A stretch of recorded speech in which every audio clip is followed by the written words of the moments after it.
प्रणाम। सभी को यथोचित अभिवादन। आज हम चर्चा में कहानी से ही आरंभ करेंगे चर्चा का, और एक सत्य घटना है, सत्य कथा है।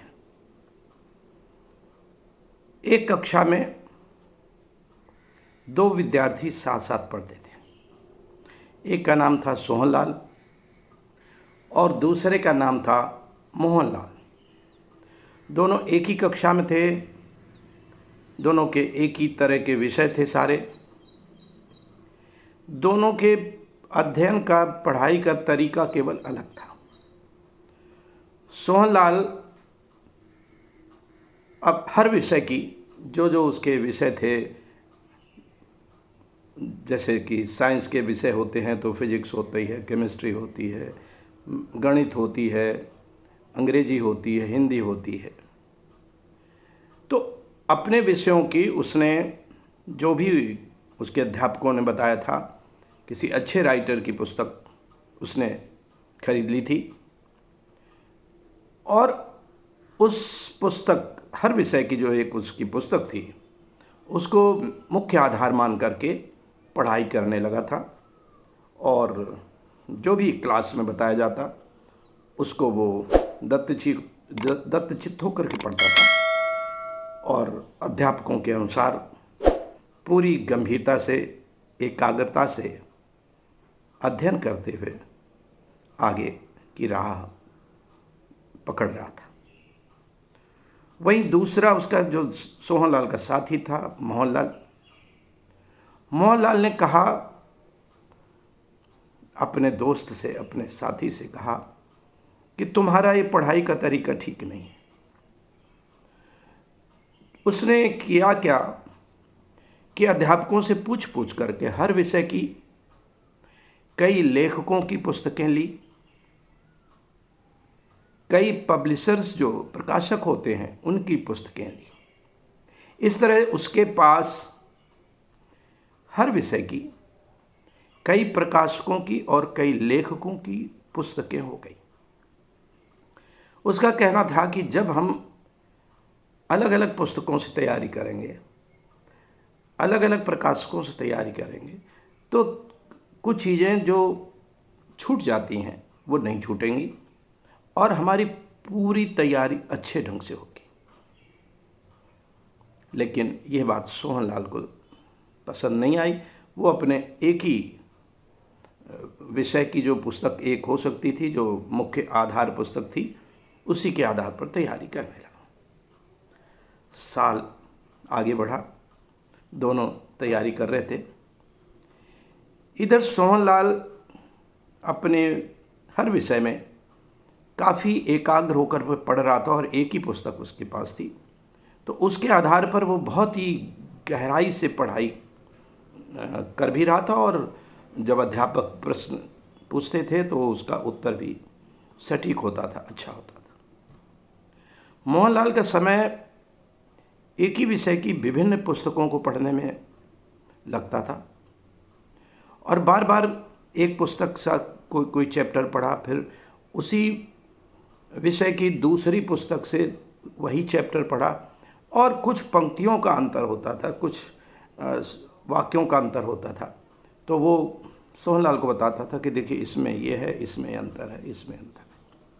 फिर दूसरे प्रकाशक की भी वो पुस्तक निकालता था। हाल ये था कि उसके एक एक विषय की कई कई पुस्तकें होती थी।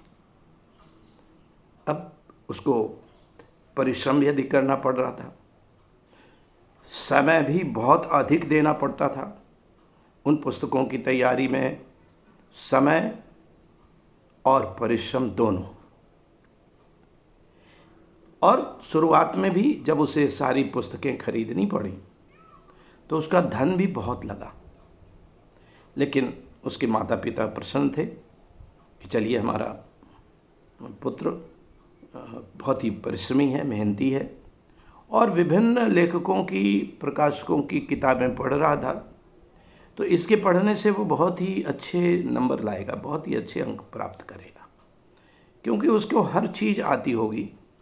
किसी चीज़ का, किसी प्रश्न का उत्तर ऐसा नहीं होगा कि जो उसे ना आता हो। लेकिन जो पहला उसका दोस्त था सोहनलाल, उसने बिना ध्यान भटकाए कि मोहनलाल तरह तरह की पुस्तकें पढ़ रहा है, बिना ध्यान भटकाए वो अपने लक्ष्य में लगा रहा और हर विषय की अपनी पुस्तक को आद्योपांत पढ़ा, पूरी तरह से डूब करके पढ़ा, पूरी गहराई से पढ़ा। और स्थिति ये हुई कि उसको अपने विषय में पूर्णता हासिल हो गई, पूरी तरह से वो पारंगत हुआ। धीरे धीरे समय बीतता गया, परीक्षा का समय आया। अब परीक्षा का समय आया तो सोहनलाल को लगता था कि मैं सब कुछ तैयार कर चुका हूँ, मेरी एक पुस्तक है जो क्लास में भी पढ़ाई जाती है, अध्यापक भी पढ़ाते हैं। भले ही मोहनलाल तरह तरह की पुस्तकें और लेखकों की, प्रकाशकों की पढ़ रहा है, लेकिन ये बात सोहनलाल जानता था कि अनेक पुस्तकों को पढ़ने से समय बहुत अधिक लगता है, इसलिए उसकी जो तैयारी गहराई से होनी चाहिए वो नहीं हो पाती है। मगर मोहनलाल ये बात मानने को तैयार नहीं था। वो कहता तो था कि मुझे बहुत ही मेहनत करनी पड़ती है, बहुत ही श्रम करना पड़ता है, बहुत ही परिश्रम करना पड़ता है, मेरा समय बहुत लगता है, लेकिन कोई बात नहीं। मैं सोहनलाल से कहता कि मैं तुमसे बहुत ही ज़्यादा नंबर लाऊंगा, मेरे अंक परीक्षा में बहुत अधिक होंगे, मेरी तैयारी इस तरह की है। होते करते समय आता गया और परीक्षा का समय भी आ गया। परीक्षा के समय में दोनों ने अपने अपने ढंग से परीक्षाएं दी, लेकिन जब प्रश्न पत्र करके आते थे दोनों तो आपस में बात भी करते थे। तो सोहनलाल जहाँ बहुत ही प्रसन्नता से बात करता था कि मेरे तो सारे प्रश्न के उत्तर बहुत अच्छे रहे और मुझे कोई कठिनाई नहीं हुई, मोहनलाल उतना प्रसन्न नहीं होता था। मोहनलाल ये जरूर कहता कि मुझे आता तो सभी था, लेकिन तैयारी में समय नहीं मिल पाता था। परीक्षा की तैयारी में भी मैंने चूँकि अनेक लेखकों और प्रकाशकों की किताबें पढ़ रखी थीं, तो मैं तैयारी के समय भी, परीक्षा की तैयारी के समय भी उनको दोहराता था और इसलिए मेरे प्रश्नों के उत्तर ठीक तो हुए, लेकिन कुछ हल्के हुए हैं। कहीं कहीं मुझे ध्यान नहीं आ पाता था कि उसमें क्या लिखा था, उसमें क्या लिखा था, लेकिन फिर भी पूरी परीक्षा हो गई और परीक्षा की समाप्ति के बाद दोनों साथी अपना खेलते कूदते रहे। एक दिन आया जब परीक्षा का परिणाम निकलना था। अब उनके अध्यापक भी ये बात जानते थे। दोनों विद्यार्थी बड़े पढ़ने में होशियार थे, इसलिए उनको, अध्यापकों को ये लगता था कि इन दोनों के बहुत अच्छे नंबर आएंगे। रिजल्ट आया। रिजल्ट में जो सोहनलाल था, जो केवल हर विषय की एक पुस्तक को आधार बना करके पढ़ाई करता था, उसने क्लास में टॉप किया था। क्लास में सबसे अधिक नंबर उसके थे, हर विषय में उसके अच्छे नंबर थे। वहीं जो मोहनलाल था, जो कई पुस्तकें पढ़ता था, कई लेखकों की पुस्तक पढ़ता था, कई प्रकाशकों की पुस्तकें पढ़ता था, उसके नंबर अपेक्षा से बहुत नीचे आए। जितना सोचा था उसने, उससे भी काफ़ी नीचे आए और क्लास में उससे अनेक विद्यार्थियों ने अधिक नंबर प्राप्त किए थे। अब ये कहानी सत्य है, ये कथा सत्य है। इससे आपको निष्कर्ष निकालना है, बहुत ही गंभीर निष्कर्ष निकालना है कि सोहनलाल ने क्लास में टॉप क्यों किया। वो एक पुस्तक और एक लेखक पर केंद्रित रहा, साल भर उसकी तैयारी में मन एकाग्र रहा, मन इधर उधर भटका नहीं, तो उसकी सारी एनर्जी, उसकी सारी ताकत एकाग्र होकर के अपने विषय में लगी रही। वहीं पर मोहनलाल की तैयारी, पहले तो उसका धन का अपव्यय बहुत हुआ। जो धन एक पुस्तक के खरीदने में लगना था, वो धन एक एक विषय की अनेक पुस्तकें खरीदने में लगा। यानी कि अगर 5-6 विषय होते हैं तो सबकी अनेक पुस्तकें खरीदने में धन बहुत लगा। तो पहले धन का व्यय बहुत हुआ। दूसरा क्या हुआ कि साल भर उसको परिश्रम भी दूसरे को अपेक्षा ज़्यादा करना पड़ा, लगातार पढ़ते ही रहना पड़ा। तो धन और समय दो ज़्यादा लगे, और तीसरा श्रम बहुत अधिक लगा। समय लगा, श्रम लगा और धन लगा, और रिजल्ट अपने साथी सोहनलाल से बहुत नीचे। क्योंकि मोहनलाल वर्ष भर भटकता रहा, कभी इस पुस्तक में, कभी उस पुस्तक में, कभी इस प्रकाशक के पुस्तक में, कभी उस प्रकाशक की पुस्तक में, कभी इस लेखक के द्वारा लिखी हुई, कभी उस लेखक के द्वारा लिखी हुई। तो जब मन भटकता है तो परिणाम बहुत अच्छा नहीं आता है। इसी तरह आप अपने समाज में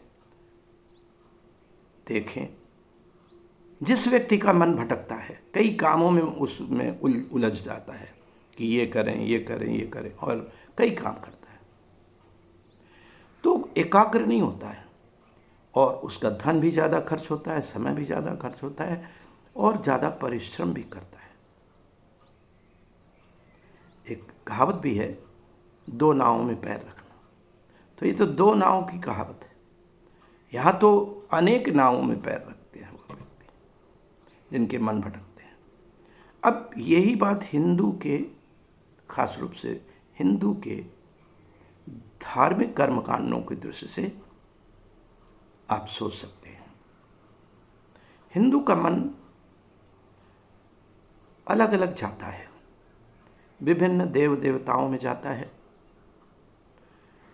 और उसमें वहाँ पहुँच करके, घूम करके वो पूजा आराधना करता है।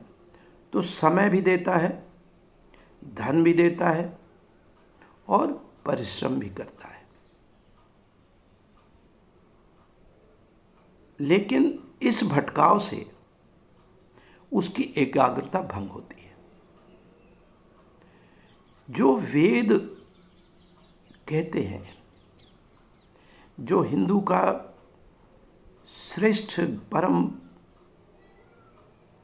पूज्य ग्रंथ है, सारे हिंदू इस बात को मानते हैं कि वेद, और ख़ास रूप से जो सनातन धर्म, जो वैदिक धर्म मानने वाले लोग हैं, वो मानते हैं। तो जो मानते हैं उनके लिए वेद क्या कहता है? एकोहम द्वितीयो नास्ति। एकोहम द्वितीयो नास्ति, वो एक है, दूसरा नहीं है। परमात्मा एक है और वो निराकार है। तो इस स्थिति में क्यों ना एक परमात्मा के प्रति आस्था रखते हुए, एकाग्र होते हुए हम धार्मिक जीवन आगे जिए। तो उस स्थिति में आप सोहनलाल की तरह के परिणाम पाएंगे, और मोहनलाल की तरह जो आपकी स्थिति है वो नहीं होगी। वेदों की ओर चलने से आशय यही है कि आप एकाग्रचित्त हो, और जब आप एकाग्रचित्त होकर के अगर आस्थावादी हैं तो परमात्मा में ध्यान लगाएं, तो भी शक्ति आपको आएगी। जो वेद कहता है अहम ब्रह्मास्मि तत्त्वमसि, ये ऊर्जा, ये शक्ति आपके अंदर प्रविष्ट हो जाएगी। आप आत्मविश्वास से सराबोर होंगे, और जो भी शारीरिक मानसिक शक्ति होगी वो आप में बहुत ही उच्च स्तर की होगी। पूरा इतिहास देखिए, जब जब आपको युद्ध की आवश्यकता पड़ती है, चाहे कर्म युद्ध हो, धर्म युद्ध हो, ज्ञान युद्ध हो। उसमें आपके अंदर कितनी एनर्जी है, कितनी ऊर्जा है, ये महत्वपूर्ण होता है। अगर उस समय भी आपके युद्ध के समय मन भटकेगा तो होगा क्या? हार निश्चित होगी। अर्जुन से गीता में कृष्ण, जब अर्जुन का मन भटकाता था, अर्जुन का मन भटक रहा था और वो युद्ध के लिए तैयार नहीं हो रहा था, तो कृष्ण ने उपदेश क्या दिया था गीता में? कृष्ण ने ये नहीं कहा कि तमाम जगह तुम मन दौड़ाओ, वहाँ भटको, ये पूजा करो, ये पाठ करो, बिल्कुल नहीं कहा। कृष्ण ने कहा कि तू कर्म कर और कर्म के रास्ते पर चल। कर्म ही तेरा साध्य है और कर्म करते हुए कहा कि युद्धाय कृत निश्चया तस्मात् उत्तिष्ठ कौन्तेय, तस्मात् उत्तिष्ठ कौन्तेय युद्धाय कृत निश्चया। उठ और कर्म कर, युद्ध कर। उस समय जो धर्म युद्ध था उसमें वो युद्ध ही रास्ता था। तो इसलिए कर्म भी करो, मगर एकाग्र होना बहुत आवश्यक है कर्म में। अगर भटक करके भक्ति मार्ग में, चूंकि तरह तरह के आराध्य हो जाते हैं, तो वहाँ भटकाव हो सकता है।